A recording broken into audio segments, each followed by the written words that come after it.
What if I told you that one of the most revered figures in American history, the man who freed the slaves and saved the nation, was not who you think he was? What if I told you that Abraham Lincoln, the 16th President of the United States, did not really care about black people or their freedom? What if I told you that his famous Emancipation Proclamation was not a noble act of justice, but a calculated move to win a bloody war? You might think I'm crazy, but I have the facts to back it up. In this video, I'm going to expose the shocking truth about Lincoln and his motives for ending slavery in America. You'll discover how he used black people as pawns in his chess game to preserve the Union, how he never saw them as equal to whites, and how he even planned to send them back to Africa after the war. This is not the Lincoln you learned about in school. This is the Lincoln they don't want you to know. Welcome to History Bazaar, where you can learn the real black history and black narratives that have been hidden from you. If you're new here, make sure you hit the like button, share this video with your friends, and subscribe to our channel for more amazing content. Trust me, you don't want to miss this. Number 1. Lincoln wasn't an abolitionist. Now this might come as a shock to you. After all, isn't Abraham Lincoln hailed as the great emancipator, the champion of freedom, the man who put an end to the abhorrent practice of slavery? Well, my friends, history isn't always as black and white as it seems. You see, unlike the radical abolitionists of his time, those fiery souls who demanded the immediate and unconditional end of slavery and equal rights for black people, Lincoln was a different breed. He was more moderate, more pragmatic. He was a man who weighed his words and measured his actions carefully. Now, don't get me wrong. Lincoln didn't think that slavery was morally right. But, and here's the kicker, he also didn't think that the Constitution, the very foundation of the United States, gave him the power to abolish it. It's a fine line to tread, isn't it? And here's another thing. Lincoln was more concerned about keeping the country together than freeing the slaves. Yes, you heard that right.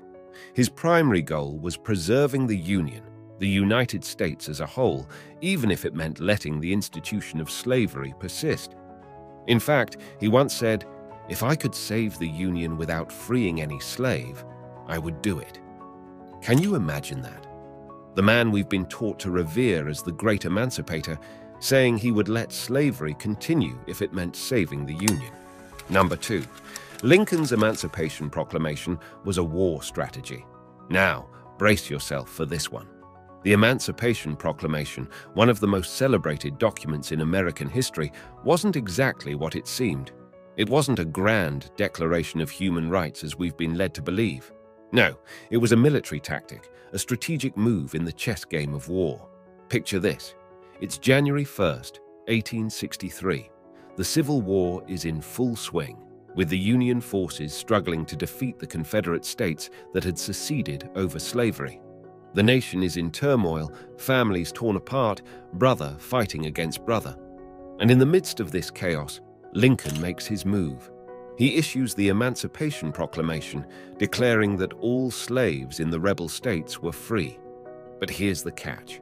It didn't apply to the border states that remained loyal to the Union or to the areas under Union control.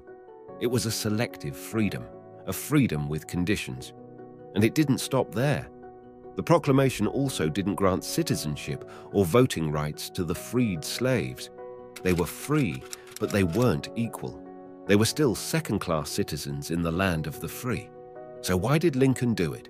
It was mainly a way to weaken the South's economy and war effort. By freeing the slaves, he was taking away the South's labor force, crippling their ability to sustain the war.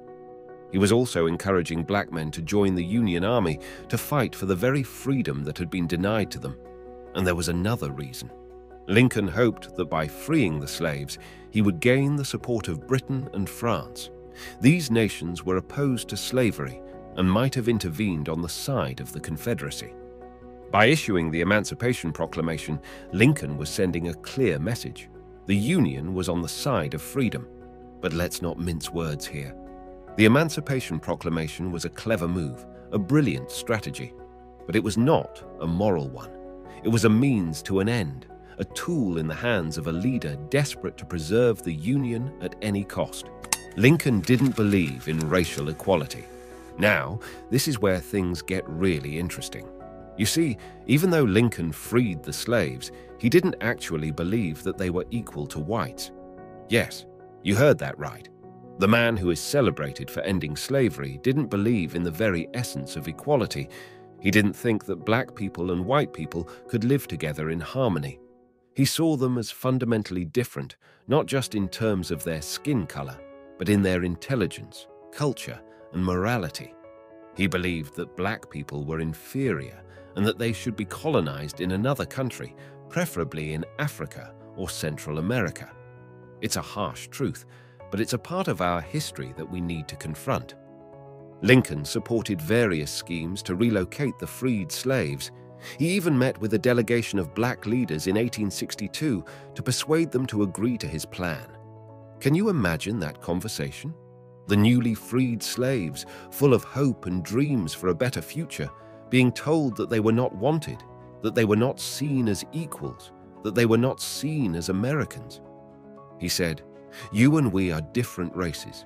We have between us a broader difference than exists between almost any other two races.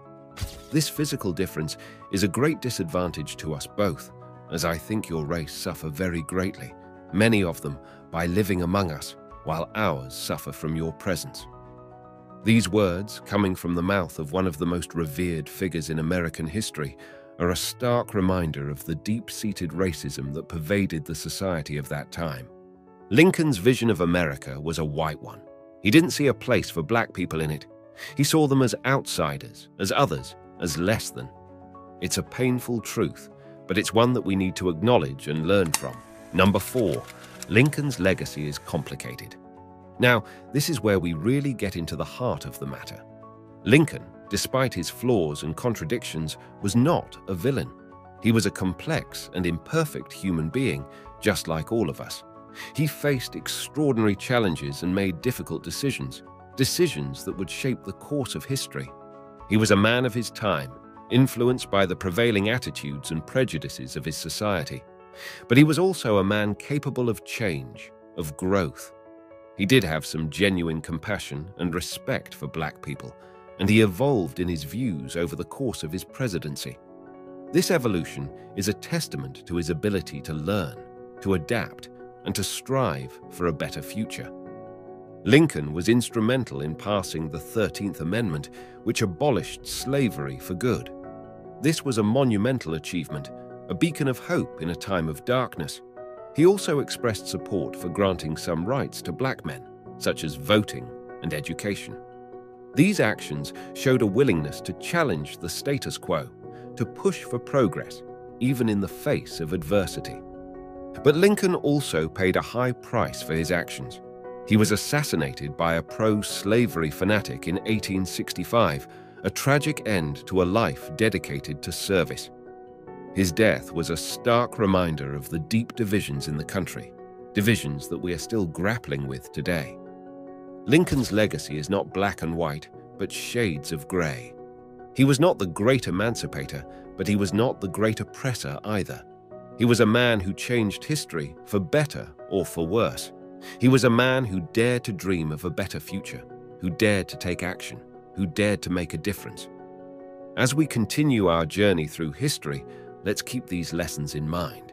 Let's strive to learn from the past, to understand the complexities of our heroes, and to challenge the narratives that we've been taught. Because only then can we truly appreciate the richness of our history, the struggles of our ancestors, and the progress that we've made. Stay tuned for more revelations in our next segment. Until then, keep questioning, keep learning, and keep growing. As we delve deeper into the annals of history, we find that things are not always as they seem. The heroes we idolize, the events we celebrate, they all have a different side, a side that's often hidden in the shadows. And it's our duty to bring it to light, to question, to learn, and to understand. Because only then can we truly appreciate the complexities of history and the lessons it has to teach us. Stay tuned for more revelations in our next segment. Until then, keep questioning, keep learning, and keep growing. So, what do you think of Lincoln now? Do you still admire him, or do you see him differently? Let us know in the comments below. And don't forget to like, share, and subscribe for more eye-opening videos. Thanks for watching, and see you next time on History Bazaar.